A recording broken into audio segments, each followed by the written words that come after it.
रहीम। अस्सलाम वालेकुम प्यारी बहनों, खुश आमदीद। आज की मेरी जो रेसिपी है बहुत ही मज़ेदार होने वाली है। मैं ये बात पहले ही कह दूँ आप लोगों से कि मेरी वीडियो को एंड तक देखें, बहुत सारे आप लोगों को फ़वाइद मिलेंगे। तो मैं बताती हूँ कि मैं क्या पकाने लगी हूँ। आज की जो मेरी तरकीब है ये है कड़ी और पकोड़े। कड़ी और पकोड़े जो है हमारी बड़े सगीर पाक व हिंद की एक रवायती डिश है, रवायती डिश थी और रवायती डिश है। तो बेसन जो है ये एक मशहूर अनाज चने को पीसकर बनाया जाता है। इसका मिजाज गर्म और खुश्क है और ये दो चीज़ों का मुरक्कब है। कड़ी की बात कर रही हूँ। कड़ी जो है वो दो चीज़ों का मुरक्कब है, लस्सी और बेसन। बेसन गर्म और खुश्क मिजाज का हामिल है और जो लस्सी है उसको आप सब जानते हैं ये बहुत ही ठंडे मिजाज की हामिल है। ये दूध से दही बनता है, फिर उसको बलोकर चिकनाई फैट निकाल के लस्सी बनाई जाती है। ये बहुत ही मुफीद और मुकव्वी है। तो इन दोनों का जो मुरक्कब बनेगा वो कड़ी कहलाएगा।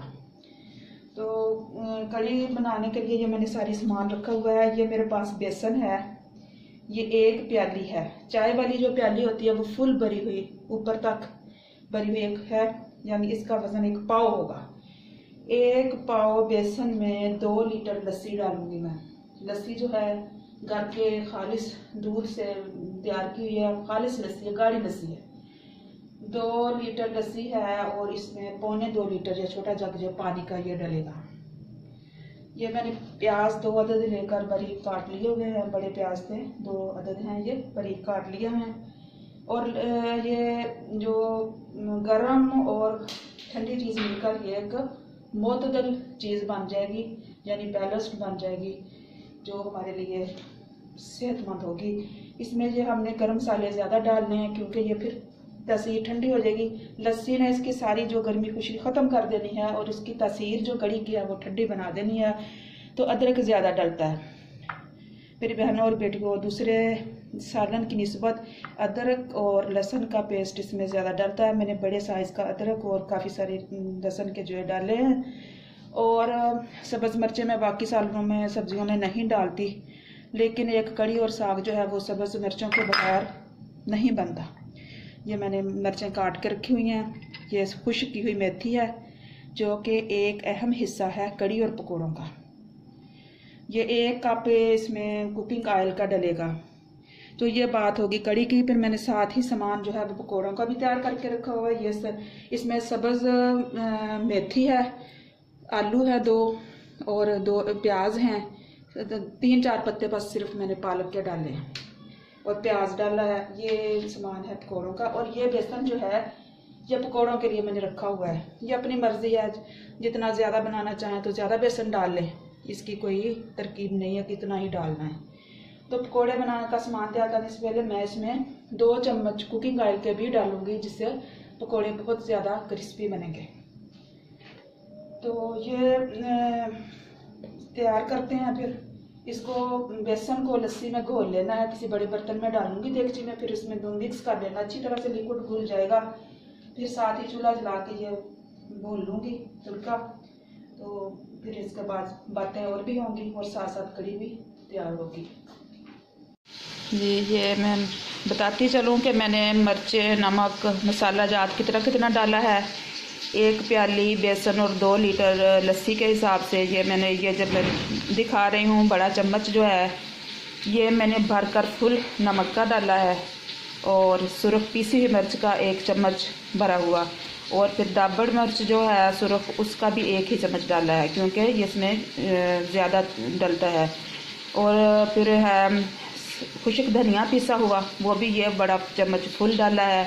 हल्दी इसमें डलती है सारी सब्जियों और दालों की निस्बत ज़्यादा, क्योंकि लस्सी का रंग सफ़ेद है। अगर इसमें हम हल्दी थोड़ी डालेंगे तो वो उसका रंग नहीं चढ़ेगा और रंग अच्छा जाज़बे नज़र नहीं होगी। कड़ी देखने में टेस्ट चाहे अच्छा ही हो, देखने में खूबसूरत नहीं लगेगी।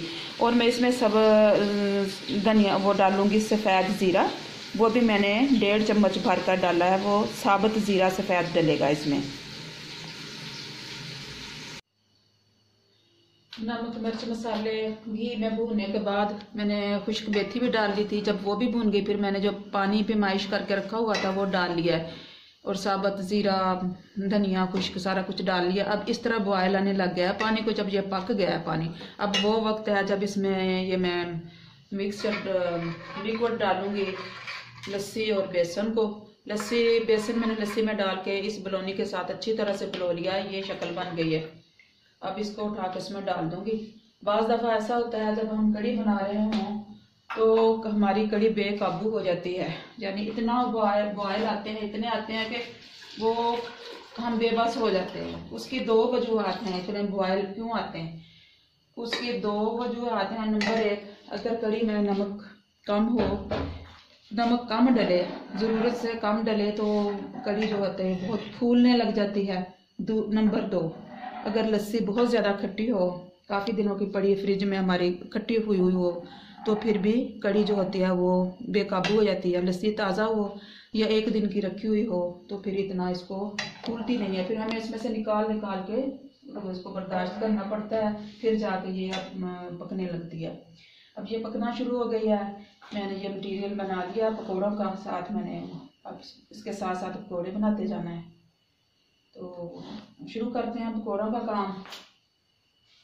ये मिसाल एक मशहूर है कि मर्द के दिल तक पहुंचने के लिए जो रास्ता है वो उसके मुंह से होकर रहता है। अगर औरत अपने मर्द के दिल में पहुंचना चाहे, वो रास्ता जानना चाहे, तो वो रास्ता उसके मुंह से होकर जाता है।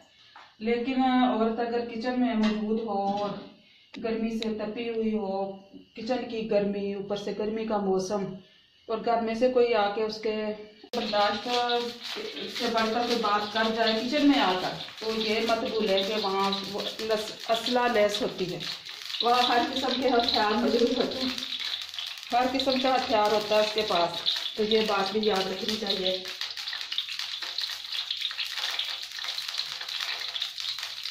ये मेरे पकोड़े भी बन रहे हैं, साथ साथ कड़ी को उबाल आएगा।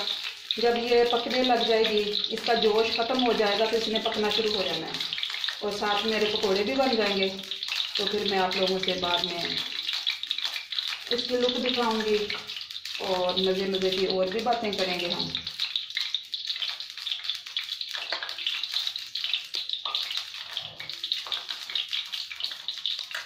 अच्छा, अब मैं तड़का लगाने लगी हूँ कड़ी को। पहले मैं आप लोगों को दिखा दूँ इसको। मेरी कड़ी को बहुत जल्दी पकने लग गई थी, इसका जोश खरोश इतना नहीं आया, थोड़ा सा जोश दिखाया इसने, और बहुत जल्दी ये पकने लग गई थी। काफ़ी पक चुकी है। मैंने पकौड़े भी बना लिए हैं, पकौड़े भी तैयार हो गए हैं। जो पकौड़ों में मैंने ताज़ा ही ऑयल डाला था फ्रेश, वो जब बच जाता है तो फिर मेरी आदत है कि मैं उसी का तड़का लगा देती हूँ। साबुत मसाले सारा कुछ मैंने पहले इसमें डाला हुआ। अब ये जो ऑयल है ये मैं इस कड़ी में डाल दूँगी। कड़ी के ऊपर ऑयल नज़र आए तो मुझे बहुत अच्छी लगती है। अब इसमें मैं सब्ज़ धनिया डालूंगी, गरम मसाले का 1 चम्मच भर के डालूंगी, छोटा चम्मच एक गरम मसाले पिसे हुए का डालना है मैंने। तो ठंडे मिजाज की कड़ी है, इसमें गरम मसाले वगैरह ज़्यादा डालें, फिर जाके ये वरना बूढ़ों बुजुर्गों को खांसी आने लग जाती है। अब इसमें मैंने ये मेरे पास सब्ज़ धनिया है, ये हाफ मैंने इसमें डाल देना। धनिया और सब्ज़ ताज़ा धनिया मसाला, कड़ी की रौनकें 2 बाला हो गई हैं। बहुत मज़े की बनी है, पकोड़े बड़े मज़े के बने, क्रिस्पी बने हैं। मैंने आप लोगों को जो टिप बताई है बेसन घोलते हुए कुकिंग ऑयल डालना है, वो आप आजमा कर देखें, बहुत मज़े के बनेंगे। अब बिल्कुल तैयार हो गई, कड़ गई है कड़ी। अब मैं ना इसमें चूल्हे को दूंगी, बंद कर दूंगी। चूल्हा बंद करने के बाद पकोड़े शामिल करने, वरना ये बहुत ज़्यादा वो हो जाएंगे, गल जाएंगे।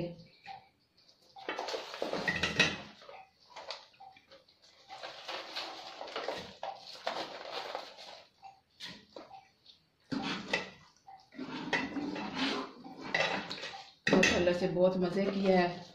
नमक मिर्च सब चीज़ मैंने चेक की है, बिल्कुल नंबर 1 है, 100% सही है। तो अभी मेरी कुछ बातें रहती हैं, मैं आप लोगों को ये बताऊं कि मेरी वीडियो को मैं गुजारिश कर रही हूँ कि मेरी वीडियो को आप लाइक करें, प्यारे से कमेंट से नवाजें और मेरे चैनल को लाजमी सब्सक्राइब करें। अपने रिश्तेदारों में, अपने दोस्तों में इसको शेयर करें। तो हमारे पाक पैगंबर सल्लल्लाहु अलैहि वसल्लम की सुन्नत है कि आप सल्लल्लाहु अलैहि वसल्लम खाने में कभी कोई ऐब नहीं निकालते थे। आप सल्लल्लाहु अलैहि वसल्लम को जो खाना पसंद नहीं होता था, आप खामोश हो जाते थे और एक तरफ रख देते थे और खाने में से ऐब नहीं निकालते थे। तो प्यारे बच्चों, मेरी बेटियों, मेरी बहनों, जो खाना आप लोगों को पसंद ना हो तो उसको बस छोड़ दें, ना खाएं। आप कोई तलवार लेकर नहीं खड़ा कि उसको खाना ही है, ना खाएं, उसको छोड़ दें। लेकिन अल्लाह ताला का वो रिज़्क है, उसमें से ऐब ना निकालें। ऐब नहीं निकालते क्योंकि आप सल्लल्लाहु अलैहि वसल्लम की ये सुन्नत के खिलाफ हो जाएगा अगर हम खाने में से ऐब निकालेंगे। अच्छा, एंड हो गया है। अब मैं आप लोगों के साथ एक बेसन की अच्छी सी टिप आप लोगों के साथ शेयर करती जाऊं कि अगर किसी के जिस्म पर खारिश हो और पानी जख्मों से निकलता हो, तो आराम ना आ रहा हो, तो बेसन में कुछ बेसन ले, उसमें मेहंदी मिलाएं और पानी से उसका बना के उसकी लेप वो खारिश वाले हिस्सों पर लगा दें। क्योंकि आप सल्लल्लाहु अलैहि वसल्लम ने फरमाया कि जो जख्म मुंतमिल ना हो रहा हो वहाँ मेहंदी लगाएं। तो ये हुक्मा का एक टिप है कि मेहंदी और बेसन मिलकर खारिश को आराम देते हैं और जख्मों को खुश्क करते हैं। इसी बात के साथ मैं अपने आज की वीडियो का इख्तिताम करती हूँ। मेरी दुआ है कि आप जहाँ भी रहें खुश रहें, अपने घरों में आबाद रहें। अल्लाह हाफिज़।